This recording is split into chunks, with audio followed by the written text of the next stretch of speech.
They want to take power over from PDP. I've been telling a lot of lies. After watching the first part of this series, someone asked me a very interesting question. She said, if President Jonathan were to run again, would you vote for him? Now there was a certain man of Ramatzophim of Mount Ephraim, and his name was Elkanah, the son of Jeroham, the son of Elihu, the son of Tohu, the son of Zuph, and Ephrathites. And he had two wives. The name of the one was Hannah, and the name of the other Peninnah. And Peninnah had children, but Hannah had no children. And this man went up out of his city yearly to worship and to sacrifice unto the Lord of hosts in Shiloh. And the two sons of Eli, Hophni and Phinehas, the priests of the Lord, were there. And when the time was that Elkanah offered, he gave to Peninnah his wife, and to all her sons and her daughters portions. But unto Hannah he gave a worthy portion, for he loved Hannah. But the Lord had shut up her womb. And her adversary also provoked her sore, for to make her fret, because the Lord had shut up her womb. The book of Samuel tells us about some remarkable characters and the different seasons in their lives. We are told the story of Eli, who served as a priest in the temple of the Lord. He was the oracle that revealed the mind of God to the people.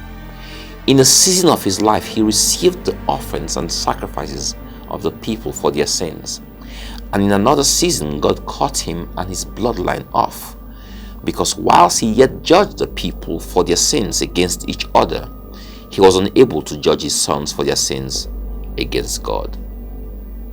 God told him that no sacrifices or offerings could save him and his generation, and that none of them would live to old age.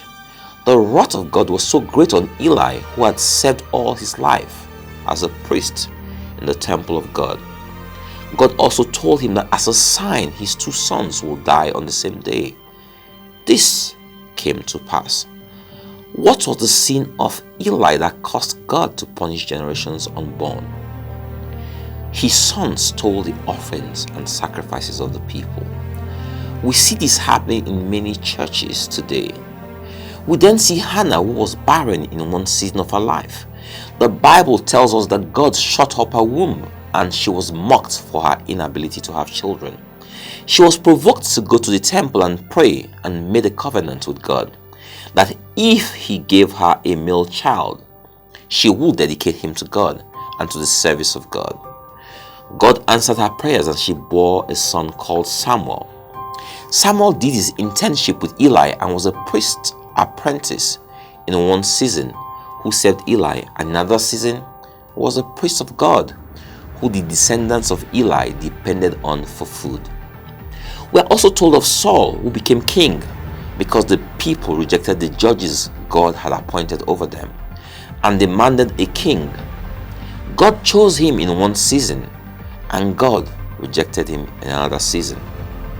Then there was David, who in one season was a shepherd boy, a courtier in the king's court in a season, the beloved best friend to the king's son in one season, and a king in waiting in another season. Now back to the question I was asked. If President Jonathan were to run again, would you vote for him? And it came to pass when Samuel was old, that he made his sons judges over Israel. Now the name of his firstborn was Joel, and the name of his second Abiah. They were judges in Beersheba. And his sons walked not in his ways, but turned aside after lucre, and took bribes and perverted judgment. Then all the elders of Israel gathered themselves together and came to Samuel unto Ramah, and said unto him, Behold, thou art old, and thy sons walk not in thy ways. Now make us a king to judge us like all the nations. The people rejected Samuel's sons because they said they were corrupt. They said they took bribes. The people rejected President Jonathan because they said his government was corrupt. Who are the people? Surely not all the people of Israel rejected the sons of Samuel.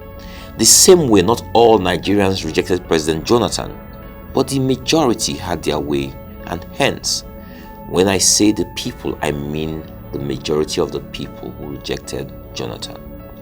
The question is, when the people rejected the sons of Samuel, did God reject them in spite of their corruption? The answer is no. But God gave man free will and anointed Saul as king, just as he accepted the wishes of the majority who wanted Buhari as president. This is how the Bible describes Saul.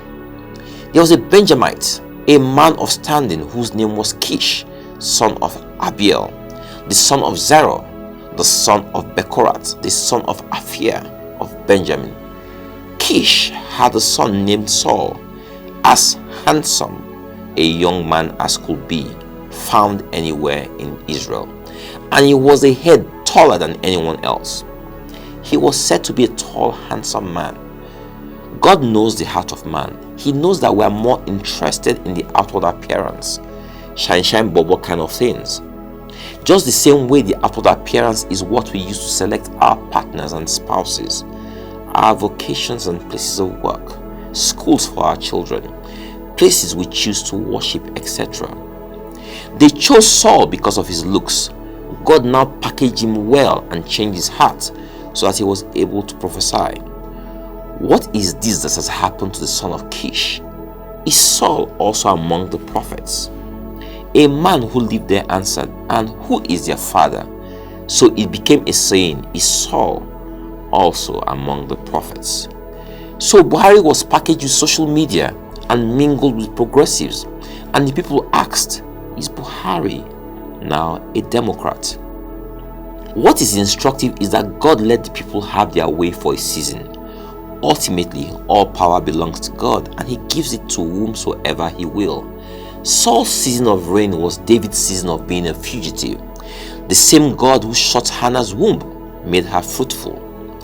After Samuel, she had 3 sons and 2 daughters. Her season of barrenness led her to make a covenant with God, which she kept by giving the boy Samuel to serve God under the tutelage of Eli the priest.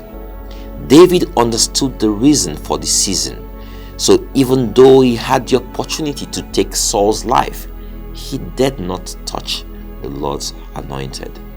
There can't be 2 kings or 2 presidents in the same kingdom or country at the same time. David was patient in his season. The band of men who lived as fugitives with David in the wild could easily have decamped and joined King Saul at his banquet table, the same way many have decamped from PDP and other parties and joined the broom season. But they waited in their season. When we x-ray the lives of these people, we can see God behind every move. The greatest chess master adjusting to the free will of man, but ultimately his every move ensures that his perfect will for mankind is fulfilled. Let me tell you a story. 3 decades ago, a federal high court judge was retired from office by the then head of state because he told off the chief judge and stood his ground. 3 decades later, the same head of state, who is now a civilian president, appointed the judge's son as his Minister of State for Petroleum and Group Managing Director of NNPC. The first and only time one individual was appointed to hold both portfolios at the same time. That president is Buhari. The judge was my late father, and obviously the minister is my brother. What is the reason for your season? Is it a time to be in the wilderness like the Israelites? Is it a time to be barren like Hannah? Is it a time to be a fugitive like David? Is it a time to practice social distancing because of coronavirus? Is it a time to sleep through the night and wait for the morning? Is it a time to learn patience? Is it a time to learn a new skill? Is it a time to end that relationship? Is it a time to leave that job? Is it a time to enter into covenant with God? Is it a time to be fruitful like Hannah? My pastor always says, in reference to first-timers who come to church, to go to God in prayer and ask where he will have them serve or worship, because only in that place will they truly be blessed. This is what my answer to the Jonathan question or any other question is. Who does God want as king? What does God want? What is God saying? In any of these seasons, God is there. Seek Him, and you shall find Him. Call Him, and He shall answer you. Covenant with Him, and you shall be fruitful. God bless you all.